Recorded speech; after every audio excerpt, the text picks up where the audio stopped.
तो hello student, welcome to I science. तो आज देखिए मैं आपके सामने वापस एक पीवाईक्यू लेके आया हूँ और होने के बाद आप मुझे यही बोलेंगे कि सर इतना इजी आपने करवाया, लेकिन बात वही है, अभी ये जो करवा रहा हूँ मैं वो पूछा गया है।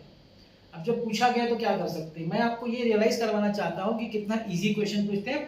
2024 का ही है और टॉपिक आपका जो है ना वो कोलिजन्स के ऊपर है।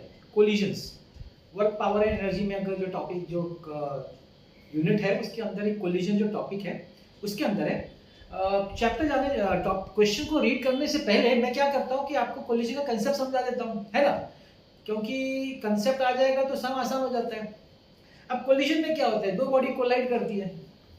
अब जैसे फॉर एग्जांपल है, ले लीजिए एक आपका बॉडी है ए, दूसरा बॉडी है बी, ठीक है। इस बॉडी का मास m1 है, ए का, बी का मास m2 है। Body A is moving with velocity v1, u1 initial velocity. Body B is moving with initial velocity u2. दोनों कोलाइड करते हैं, दोनों बॉडीज कोलाइड करते हैं, उनमें कोलिजन हो जाता है। अब कोलिजन के बाद वापस सेपरेट हो जाते हैं। अब वो लोग फिर सेपरेट हो जाते हैं, अलग अलग वेलोसिटी से मूव करते हैं। सपोज ए बी, मास तो चेंज नहीं होगा, वेलोसिटी चेंज हो जाती है। इसकी वेलोसिटी v1 और b की वेलोसिटी v2। ये बेसिक कोलिजन है। इस कोलिजन को हम लोग वन डायमेंशनल भी बोल सकते हैं। वन डायमेंशनल का मतलब है कि कोलिजन जो अकर हुआ है और बॉडी का जो मोशन हुआ है वो एक ही डायरेक्शन में है।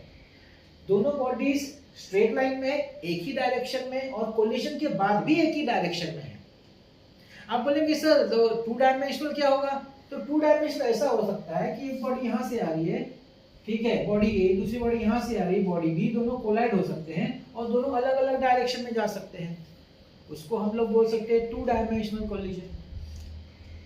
अब ये क्वेश्चन जो है वन डायमेंशनल का है। अभी सिंस ये क्वेश्चन वन डायमेंशनल का है तो मैं इस पे बात डिस्कशन नहीं कर रहा, मैं सिर्फ वन डायमेंशनल पे कॉन्सेंट्रेट करूंगा अपना एक्सप्लेनेशन। तो ये वन डायमेंशनल कोलिजन है जो कि हम लोग जानते हैं। अब इस कोलिजन में, अब ये जो कोलिजन भी होता है दो तरह का होता है। Collision is are of two types. एक होता है इलास्टिक कोलिजन और दूसरा होता है इनइलास्टिक कोलिजन। यहां पे ये वर्ड इसलिए मेंशन करना है मुझे क्योंकि यहां पे उन्होंने कहीं मेंशन किया है, देखिए यहां पे मेंशन किया है इनइलास्टिक और यहां पे वन डायमेंशनल। तो वन डायमेंशनल का मतलब है कि स्ट्रेट लाइन, वो तो कुछ उसमें कोई दो राय नहीं है, वो तो मैंने आपको समझा दिया कि एक ही लाइन में, स्ट्रेट लाइन नहीं है। अब मैं आपको बताता हूं इन इलास्टिक। देखिए इलास्टिक और इन इलास्टिक, इलास्टिक कोलिजन में जनरली आपको प्रैक्टिकली कोई एग्जांपल नहीं मिलेगा। ज्यादातर कोलिजन जो होते हैं इन इलास्टिक होते हैं। इलास्टिक कोलिजन का एकदम क्लोजेस्ट जो एग्जांपल बनता है वो है molecules of ideal gas, collisions of molecules of ideal gas. अगर आपने काइनेटिक थ्योरी ऑफ गैसेस पढ़ा है, वहां पे एक अजम्पशन है। अजम्पशन ये है कि जो मॉलिक्यूल्स ऑफ गैस है उनमें जो कोलिजन होता है ना वो इलास्टिक कोलिजन होता है। तो वो एक एग्जांपल है, जनरली तो ऐसे देखने को नहीं मिलता प्रैक्टिकली। इन इलास्टिक तो बहुत सारा मिलता है। अब क्वेश्चन ये आएगा कि सर दोनों में फर्क क्या है? देखिए फर्क ये है, दोनों, पहले मैं बताता हूँ सिमिलैरिटी क्या है। पहले मैं सिमिलैरिटी आपको बताता हूँ। दोनों में कॉमन चीज क्या है? दोनों में कॉमन चीज ये है कि जब ये दो बॉडीज मूव कर रही हैं तो उनमें मोमेंटम होगा। जब ए और बी मूव कर रही हैं तो उनमें कुछ मोमेंटम होगा। लीनियर मोमेंटम की यहां बात करेंगे, स्ट्रेट लाइन। अब लीनियर मोमेंटम का फॉर्मूला है मास इनटू वेलोसिटी। अब देखिए यहां पे अगर अब मैं बॉडी ए की बात करूं तो ये हो जाएगा m1 u1, ये हो गया moment, initial momentum of body A. Body B का जो मोमेंटम होगा m2 u2। इसको मैं अगर प्लस कर दूं तो ये जो हो जाता है मोमेंटम बिफोर कोलिजन। यह मोमेंटम बिफोर कोलिजन, ठीक। अब फ्रैक्शन, एकदम फ्रैक्शन ऑफ अ सेकेंड के लिए उनमें कोलिजन होता है, फिर वो सेपरेट हो जाते हैं। जब सेपरेट होती है तो दोनों की वेलोसिटी चेंज हो जाती है। अब जो वेलोसिटी चेंज हो गई है उसके हिसाब से उनके जो मोमेंटम होंगे, बॉडी ए का मोमेंटम हो जाएगा m1 v1 और बॉडी बी का हो जाएगा m2 v2 प्लस। अब ये क्या है? This is linear momentum after collision. ये मोमेंटम है आफ्टर कोलिजन। अब इलास्टिक और इलास्टिक में ये पाया गया है, ये देखा गया एक्सपेरिमेंटली कि the total momentum before collision of colliding bodies is equal to the total momentum after collision. This is also called as law of conservation of linear momentum. Total momentum of colliding bodies before collision is equal to the total momentum of colliding bodies after collision. ठीक है, ये जो conservation of momentum है, linear momentum है, that is common for elastic and inelastic. मैं आता हूं कि व्हाट इज द बेसिक, कैसे समझने का, तो मैं आता हूं. अब फर्क क्या है दोनों में, फर्क समझिए, आपको फर्क आपको समझ में, मैं बताने वाला हूं. फर्क ये है, इलास्टिक कोलिजन जो मैंने गैस मॉलिक्यूल्स की बात करी ना, अजम्पशन ये है कि वो लोग जब कोलाइड करते हैं ना, जस्ट टच करके निकल जाते हैं, हार्डली टच होता है. आप समझिए टच जैसा चीज ही नहीं, जस्ट टच. अब इससे क्या होता है, इससे ये होता है there is no loss of energy. नहीं तो क्या होगा, नहीं तो जनरली जो इनइलास्टिक कोलिजन्स होते हैं ना, अब जैसे आपने बॉल फेंका जमीन पे तो आवाज आएगी, तो एनर्जी गई in the form of sound. अब सपोज किसी हीट प्रोड्यूस हो गया कोलिजन में, तो energy lost in the form of heat. अगर कुछ लाइट जैसा कुछ निकला तो energy lost in the form of light. मतलब ऐसे तरीके से कोलिजन के समय एनर्जी लॉस हो सकती है. तो जब आपकी एनर्जी बॉडी की लॉस होती है during the time of collision, such collisions are called as inelastic collisions.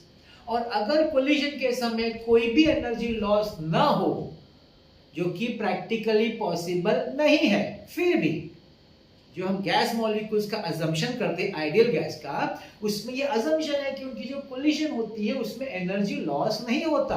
Since उसमें एनर्जी लॉस नहीं होता, तो वो जो कोलिजन है उसको हम बोलेंगे इलास्टिक कोलिजन.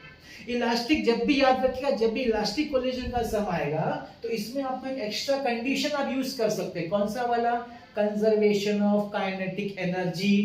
इसमें आप यूज कर सकते हैं half m1u1 square plus half m2u2 square is equal to half m1v1 square plus half m2v2 square.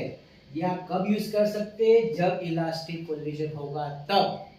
In elastic में नहीं यूज कर सकते. इन इलास्टिक में आप ये डेफिनेटली यूज कर सकते हैं, law of conservation of linear momentum.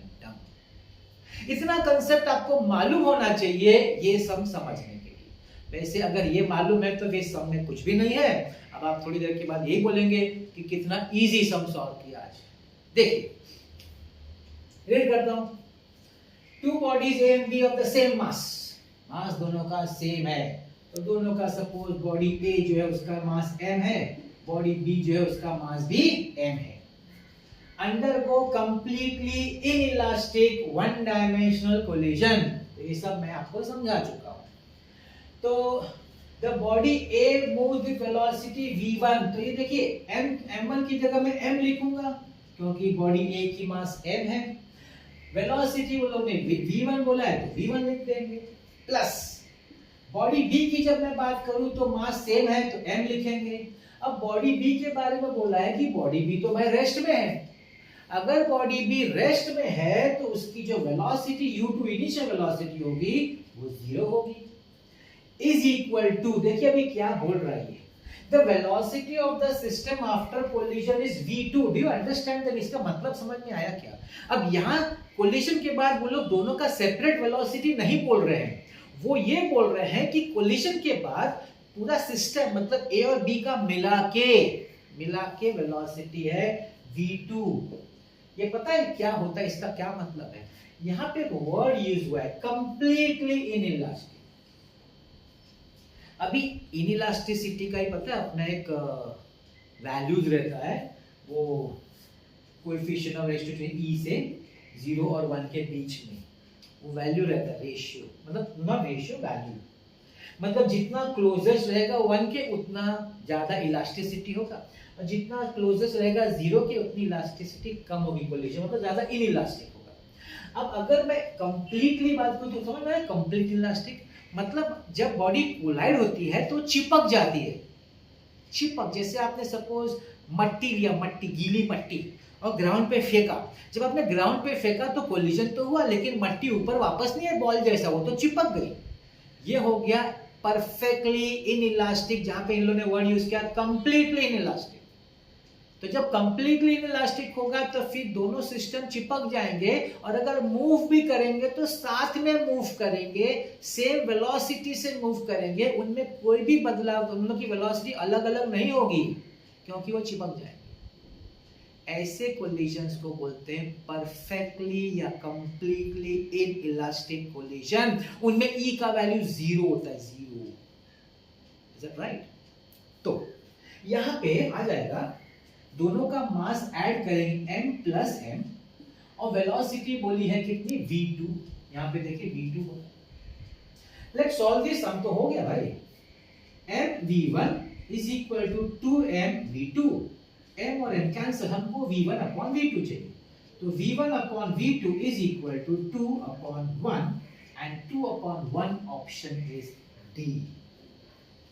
That's how this problem, जो 2024 में पूछा गया था नीट एग्जाम में, उसका ये सिंपल एक्सप्लेनेशन है। लेकिन आप बोलेंगे कि सर डायरेक्टली समझाने का नहीं, पहले हमें कंसेप्ट समझना, कंसेप्ट क्लियर होना चाहिए। सिर्फ ये सब में नहीं, इससे रिलेटेड भी सम आएगा, तो जब मेरा कंसेप्ट क्लियर है तो हम कर पाएंगे। आई होप मैं आपको ये समझाने में सफल रहा हूं कि फिजिक्स कितना इजी है। ऐसे ही हमारा चलता रहेगा सीरीज, जहां पे मैं आपको ये बताने की कोशिश करूंगा पूरी कि physics is not at all difficult. I hope you like today's video. अच्छा लगा हो तो लाइक, शेयर एंड सब्सक्राइब जरूर करिएगा। And thank you so much for watching this video.